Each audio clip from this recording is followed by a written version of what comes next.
Hello les fans agilistes, bienvenue sur la Minute Agile. Cette semaine, on va continuer la série de mes questions agiles. Et voici la question du jour. Comment s'assurer que les devs ont assez de travail? Alors c'est une question assez particulière, surtout ceux qui ont des bonnes notions en agilité vont être surpris par la question, mais c'est une question qu'on me pose régulièrement. Et bien évidemment, comme vous le savez, on va essayer d'y répondre dans cette Minute Agile. Let's go! Ladies and gentlemen, here it is.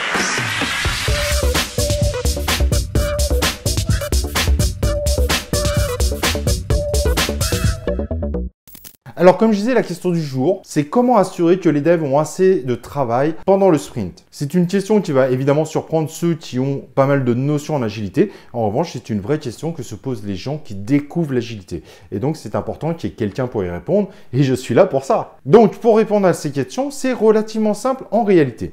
Le plus important, on arrive en sprint planning, l'équipe de dev et le product owner voient comment ils peuvent faire pour trouver un objectif du sprint qui est vraiment atteignable, ou en gros, l'ensemble de l'équipe de développement est persuadé que cet objectif sera atteignable. Donc, c'est un travail de collaboration entre le product owner et l'équipe de développement. Après, est-ce que par rapport à ça, l'ensemble de l'équipe a du travail pour faire tout le sprint? Pas forcément, et c'est pas si grave en réalité. Donc, qu'est-ce qu'on va faire? On va regarder un petit peu ce que chaque compétence peut faire, et si jamais certaines compétences considèrent qu'ils peuvent prendre beaucoup plus, et ben on leur donne du travail pour qu'ils fassent un peu plus. Par contre, attention par rapport à ça, il ne faut pas tomber dans le piège de dire bon bah ces compétences-là elles peuvent faire ça, et puis bon bah les autres compétences comme là ils ont beaucoup de boulot, et ben ils feront la suite du travail dans les prochains sprints. Et ça c'est plutôt mauvais parce qu'on crée une dépendance entre les deux équipes. Il est donc préférable dans ce cas-là d'essayer de trouver des travaux que certaines compétences peuvent faire, mais qui est un début de travail qui ne va pas imposer à d'autres compétences de faire la suite du travail beaucoup plus tard. Et ça c'est dangereux parce qu'à la fin on s'aperçoit qu'on a un décalage complet,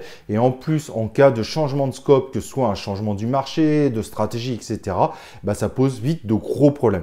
Donc l'idéal c'est que si on a des compétences qui à un moment ne peuvent pas faire un travail vraiment dans leur coin, et ben ce qu'on va faire c'est qu'on va essayer de voir si on peut pas plutôt leur proposer soit de monter en compétences par rapport au domaine où ils sont pour se préparer pour la suite, voire pourquoi pas, dans certains cas, si l'équipe est favorable à ça, bien évidemment, de monter en compétences sur d'autres domaines de compétences pour pourquoi pas un jour aider d'autres compétences. Exemple, un dev front qui à la base ne fait pas du tout de dev back pourrait très bien, si on a l'impression qu'il n'a pas assez de travail et qu'il n'a pas de choses à faire qu'il pourrait faire dans son coin, et ben pourquoi pas justement à ce qu'il commence à monter en compétences sur le dev back. Et dans le futur, cela pourra justement aider l'équipe à avoir moins de soucis de complémentarité par rapport à leur compétences, et c'est ça qui est intéressant. Le plus important en réalité n'est pas de s'assurer que tous les devs ont assez de travail.